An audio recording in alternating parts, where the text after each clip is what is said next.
Okay, so hey guys, and welcome back to another predictions video. In today's video, I'm going to be predicting the Turarov versus Meneses fight. If you're on your round here though and you haven't subscribed, please do so. Like the video if you do indeed like the video, and let's get straight into it. So, going into this fight, Turarov is 26-0 with 19 KOs, and Meneses is 16-5 with 9 KOs.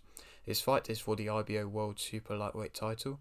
Turarov's last fight was a win via KO in round 7 versus Romero, and Meneses' last fight was a win via TKO in round 9 versus Maxwell, which was a very big win for him and in his career. This fight is in Turarov's home country of Kazakhstan. Meneses' losses have come against Guerrero in 2020, Korchesner in 2019, Ramirez in 2017, Chavez in 2016, and Gonzalez Garcia in 2013. Since then, he's been on a 4-fight win streak, like I said, getting that last fight victory versus Maxwell, which was an away fight victory, so he is used to being that away fighter, and it was an impressive victory against a guy who nobody kind of expected him to win against, and it was a good showing from him. Turarov, though, will walk you down. He controls the centre. He's an aggressive fighter. He sets up with the jab. He has very good head movement. He is intimidating, has good shot selection, is composed, accurate, and likes to have a high guard. Overall, he is a good, technically gifted boxer.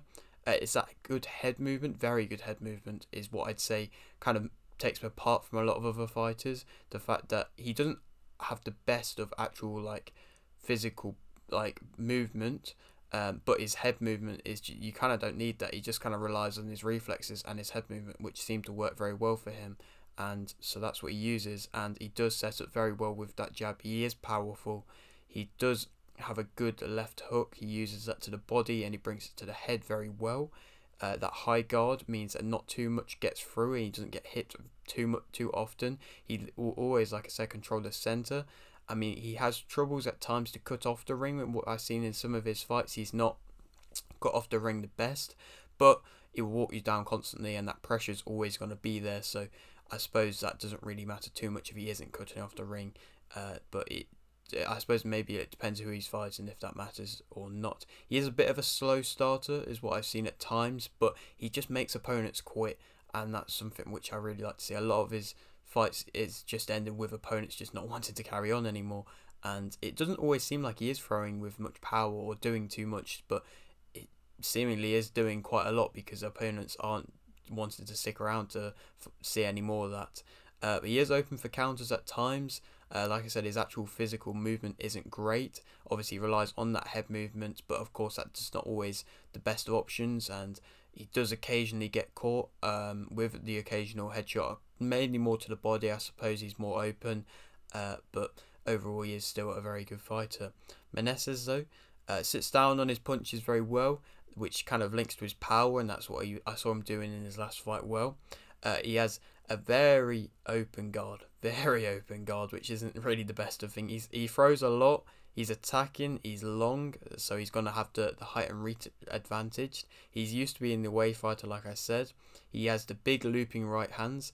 He's definitely not as technical as what Turarov is. He does just kind of fling his hands without really too much kind of conviction in them, I suppose. But he does sit down on them, so you know he just kind of loops them over, and if it lands, it's powerful.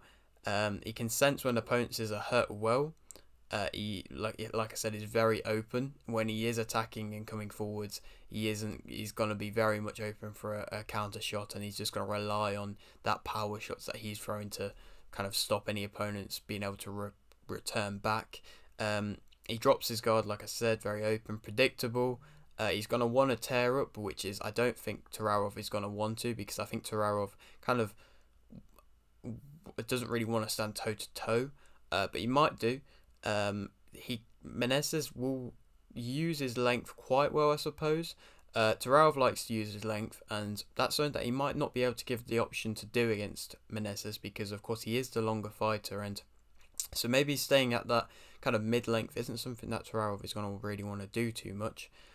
He's not conditioned great, Meneses, compared to Turarov, who I believe is conditioned very well, but I suppose that kind of slow startiness of Turarov is something that kind of can help towards his conditioning, because it means that by the later rounds he still can use a lot of energy and kind of give out a lot more energy compared to Meneses, who isn't got the greatest of conditioning. But overall, I think it'll be an interesting fight. Yeah, I think Turarov is still kind of in the process of building himself up, and I think the Kazakhstani kind of fans are going to want to just see him progress nicely and steadily. At the moment, Turarov is the favourite for this fight, of course, and I think that Turarov will win via TKO in round 9. I think the best chance Meneses has to win is in the early rounds. I don't think he has the early enough kind of power to be able to rock Turarov. Obviously, I said he is powerful, but that fight versus Maxwell, he was powerful in the later rounds when Maxwell had taken some punishment and already been hurt, and Turarov Meneses could sense that he'd been hurt already. Turarov, I think by the later rounds he'd be able to turn it up. Like I said, that conditioning is better, and then being able to punish Meneses, and then be able to get him out. I don't think it'll be a KO because, like I said, I think most fighters just kind of prefer to quit against Turarov, and I think that's probably what it will end up doing. But I mean, I've got a few options of who he could fight next. I'd like to see him progress up the world rankings and maybe have a bit of a tougher opponent compared to Meneses. Not saying he's a bad opponent, but maybe a little bit of a better opponent. So I've got a few options here. Zepeda, he's fighting soon. He might have just fought. I'm not too sure, but yeah, he's an option. Martin, another option, 40-3, I believe that record is, and could be a good option. Or if you want a big kind of Kazakhstani fight, Lipinets is a very good option. I mean, he's coming off a big win versus Omar Figueroa Jr. from what I believe. I mean, he's had defeats against Ennis and somebody else from what I can remember. But Turarov versus Lipinets, I think that could be a good world ranking Kazakhstani fight, and I'm sure the Kazakhstani fans will be very much up for that fight. So that could be something that happens. Maybe not after this fight, hopefully after this fight, but they might kind of set up a little bit, wait a little bit further along down the line, perhaps. I don't know. But yeah, that is it for today's video. Hope you did enjoy. Like the video if you did, like the video, subscribe if you're new, and thanks for watching.